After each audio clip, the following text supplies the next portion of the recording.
Je pense que ce qu'il faut retenir du thème est clair et précis.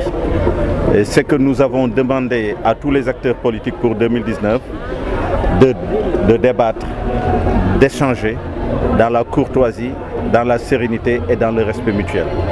Ceci est extrêmement important et nous demandons aussi bien sûr au pouvoir public de veiller à ce que les forces de sécurité encadrent toute cette élection présidentielle et qu'on ne soit plus amené à ce que chaque candidat ait ses cagoulards pour provoquer des risques et de l'instabilité dans notre pays.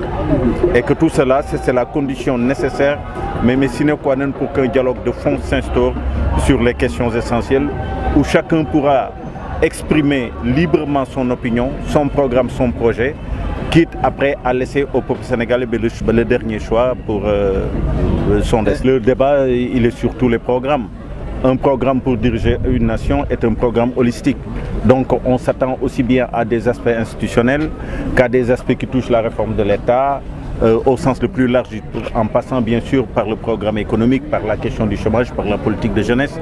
Donc c'est énormément de choses. Mais comme l'a dit quelqu'un, nous avons des propositions à formuler et à attendre raisonnablement des candidats dans tous les domaines de la vie économique, sociale et politique de notre pays. Je suis beaucoup plus optimiste que ça.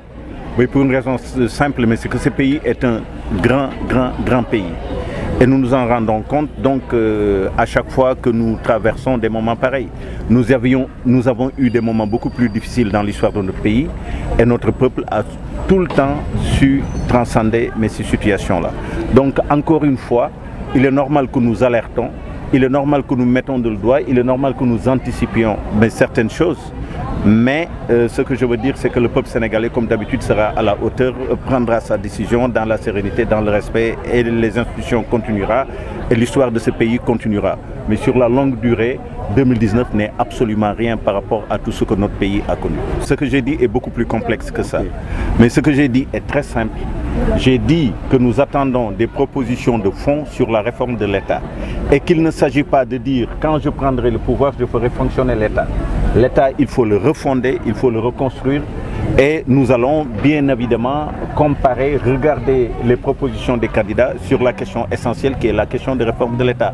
Parce qu'elle conditionne le fonctionnement des institutions, mais elle conditionne aussi et surtout le fonctionnement du service public et de notre administration.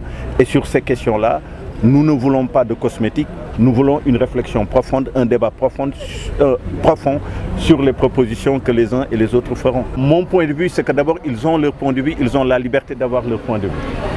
Ça, c'est le premier point. Il faut être tolérant dans la vie, il faut laisser à chacun le droit, la liberté de conscience et la liberté d'action. En ce qui me concerne, moi, personnellement, je suis engagé. Je dirige un parti politique, mais qui ne fait pas beaucoup de bruit, qui s'appelle Parti Demain la République. Et je n'ai jamais de ma vie cru à la politique de la chaise vide. Et j'ai toujours discuté et j'ai toujours donné mon opinion et je l'ai toujours exprimée, même quand on ne me l'a pas demandé. Je crois que je ne serai pas candidat, mais ça m'étonnerait que je sois candidat. Un tournant décisif, comme on l'a dit, parce que justement, j'ai fait une entrée à travers trois notions, la démocratie, l'état de droit et la République. Je me suis rendu compte qu'en réalité, en interrogeant la démocratie, on note une certaine régression par rapport aux acquis démocratiques, par rapport à la rupture du consensus entre les acteurs autour des règles électorales et que donc il y a une certaine tension et une latente et une certaine suspicion entre les acteurs, ce qui donc à la suite des élections législatives de 2017 qui a replongé le pays en arrière par rapport à 20 ans, c'est-à-dire aux élections de 96, eh bien tout cela fait que sur le plan démocratique, on a une régression. Sur le plan de l'état de droit également, on a une constante violation des droits et libertés des oppositions, de l'opposition et des opposants.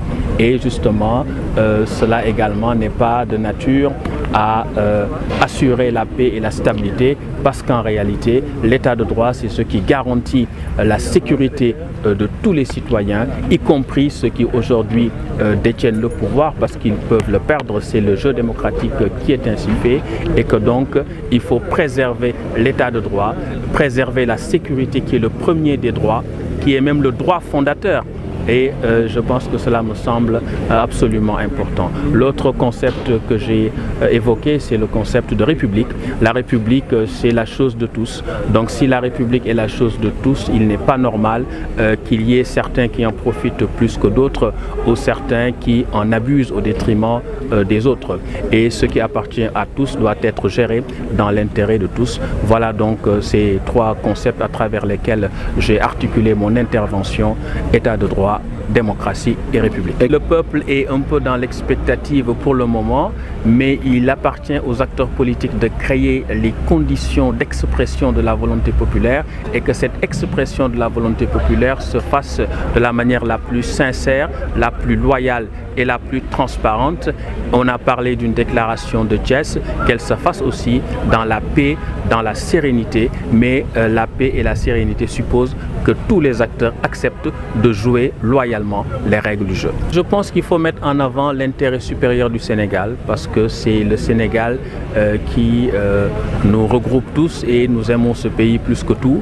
Il faut que chacun, chaque parti, chaque candidat essaie un peu de se décentrer par rapport à ses intérêts partisans, personnels et égoïstes pour viser l'intérêt du Sénégal parce que nous passons tous et le Sénégal demeure. Il faut que nous pensions à quel Sénégal nous voulons léguer à nos enfants et à nos petits-enfants. Je pense que nos attentes ont été vraiment comblées. Nous avons, avec le mouvement pour un Sénégal d'éthique et de travail, le M7, choisi un thème 2019, un tournant décisif pour le Sénégal. Pourquoi?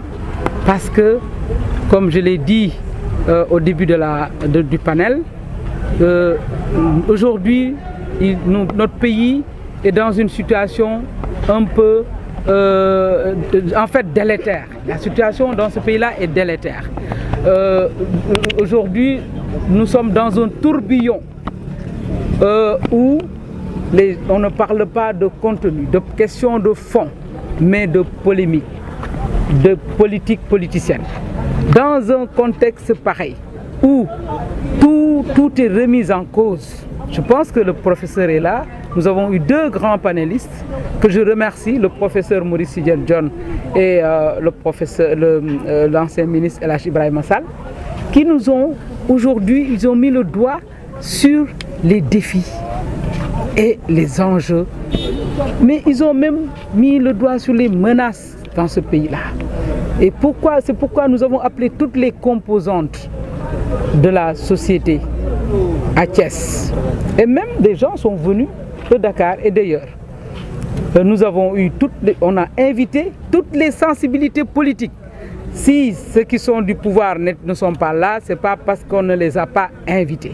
Nous avons déposé des lettres d'invitation partout. Et nous avons enregistré la participation de toutes les composantes de la société sénégalaise, même les ONG, les organisations de la société civile, les femmes, les jeunes, les syndicalistes et tout le monde pour lancer une réflexion continue sur le tournant décisif de 2019. Nous voulons que les questions de fond qui permettront de faire avancer ce pays, de relever ce pays-là, soient adressées. Et nous constatons aujourd'hui que c'est le contraire. Nous avons été honorés par le professeur Maurice Sidien John qui nous a fait un cours magistral et historique sur la démocratie sénégalaise, sur les questions politiques et sur les enjeux politiques pour 2019. Nous l'en remercions, nous remercions aussi le professeur de Sall, Ibrahima Sall, et nous sommes honorés que Thiès prenne l'initiative aujourd'hui et faire face à ces menaces qui guettent le Sénégal aujourd'hui du fait de beaucoup de dérives en vue des prochaines élections. Et nous interpellons tous les acteurs, nous allons poursuivre la réflexion pour que la prochaine étape soit une étape inclusive, parce que nous avons choisi des personnalités plus ou moins en fait des personnalités pas plus ou moins, mais des personnalités neutres, indépendantes, qui disent ce qu'ils pensent sur la situation du pays. Et nous avons eu l'honneur d'avoir Abdou Aziz Diop comme modérateur. Et aujourd'hui, nous voulons avancer sur ce terrain-là, en faire une initiative inclusive, une réflexion continue pour que ensemble nous puissions vraiment, comment dirais-je, décanter ou faire face aux menaces qui guettent ce pays-là. Les deux panélistes ont mis l'accent sur la rupture de la confiance entre les acteurs. Ça fait partie des grands problèmes aujourd'hui, à 7 mois des élections. Et cette initiative-là, c'est pour appeler tout le monde autour d'une table, mais ça fait partie. Je pense que aller vers les gens, essayer de décanter cette situation, ce manque de confiance, il faut aussi que chacun joue son rôle et que les gens arrêtent d'avancer masqués et de prendre le peuple dans ce tourbillon infernal. Et c'est pourquoi nous, cette initiative contribue à aller dans le sens du dialogue, de la discussion sur les questions de fond que les Sénégalais attendent des politiques, que les gens nous parlent de ce que vivent les Sénégalais, nous parlent des dérives actuelles, que les gens. Mais aujourd'hui, c'est comme si on voulait neutraliser le peuple, que le peuple ne réfléchisse plus, le peuple ne passe son temps à subir la situation et on ne parle pas des questions de fond. Et c'est pourquoi nous, aujourd'hui, on a dit que c'est une démarche qui entre, c'est une façon de dialoguer, c'est une façon d'essayer de rétablir la confiance et que ceux qui sont absents à la longue aussi, on va leur demander pourquoi ils y sont. Donc, nous, aujourd'hui, on n'a pas voulu faire une conférence, faire un meeting, on a voulu faire une conférence partisane, c'est-à-dire que moi, je viens et que je parle de la situation. On n'a pas voulu faire un meeting, nous avons appelé des personnalités indépendantes, respectées du Sénégal et des Sénégalais. Et nous voulons, dans ce sens-là, continuer la marche pour qu'on revienne à l'essentiel. Qu'on parle de programme, qu'on parle de projets pour le Sénégal, qu'on parle du Sénégal de demain. Aujourd'hui, Maurice nous a dit, il nous faut demain un homme et une femme qui ne sera pas un seigneur, mais qui soit un serviteur. Et c'est ce que le peuple attend.